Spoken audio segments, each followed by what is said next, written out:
Hey, Maya just texted me about the last leaf. I'm interested to see what she has to say about it. That ending was something. Huh. Well, that's a little disappointing. I was hoping that she'd like this one, but she doesn't sound enthusiastic. She sounds kind of critical. Something sounds like you didn't like it, huh? Oh no, I actually loved it. I meant something as in it was impactful. Caught me off guard with how it played with my emotions. Oh, okay. Tone can be tricky in texts. Have you ever had a moment where someone misunderstood your tone in a text? It happens, right? But tone is present in all written communication. Whether it's in a text message or a literary piece, the author's tone adds layers of meaning. Let's check out today's lesson to learn more.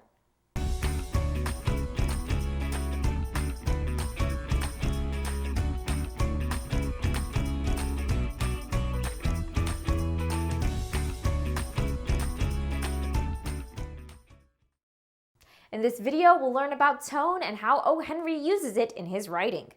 We'll take a look at this week's assignments and we'll preview this week's story called Two Thanksgiving Day Gentlemen. Can you recall what tone is in a piece of literature? Tone refers to the attitude of the author or the attitude of the narrator the author has created. The speaker's tone establishes a relationship with the reader and forms a lens through which the reader views the character, setting, and plot. Tone is driven mainly by diction, or word choice. Tones can be playful, witty, dark, authentic, ironic, passionate, and more. As you've been reading the works of O. Henry these last few weeks, have you noticed any patterns in the tones that he has used? Let's take a look at the opening paragraph of The Last Leaf. What does the narrator suggest about the setting or about artists? In a little district west of Washington Square, the streets have run crazy and broken themselves into small strips called places. These places make strange angles and curves. One street crosses itself a time or two. An artist once discovered a valuable possibility in this street. Suppose a collector with a bill for paints, paper, and canvas should, in traversing this route, suddenly meet himself coming back without a cent having been paid on account.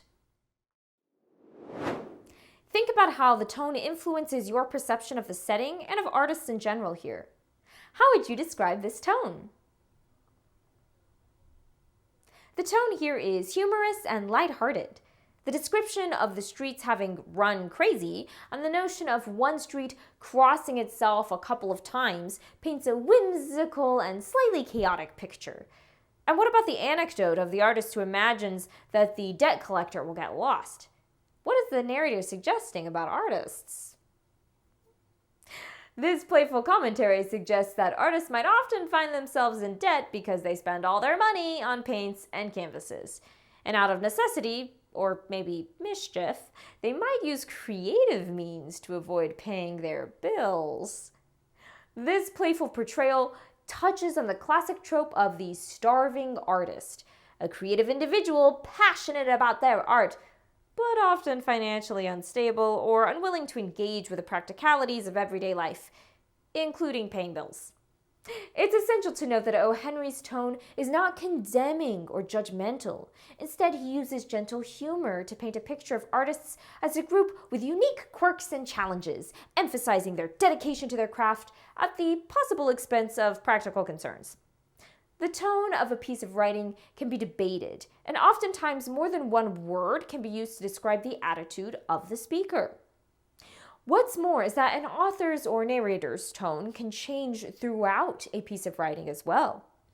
As you read this week, pay close attention to O. Henry's word choice and how it affects the meaning of the writing. What is he suggesting through his word choice? This week, you'll be learning more about tone before you read O. Henry's next story, Two Thanksgiving Day Gentlemen. Pay close attention to the specific words and phrases that he uses to create his tone.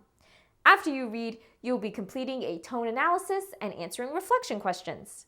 Finally, you'll wrap up the week by planning and writing your own short story with a specific tone and theme in mind.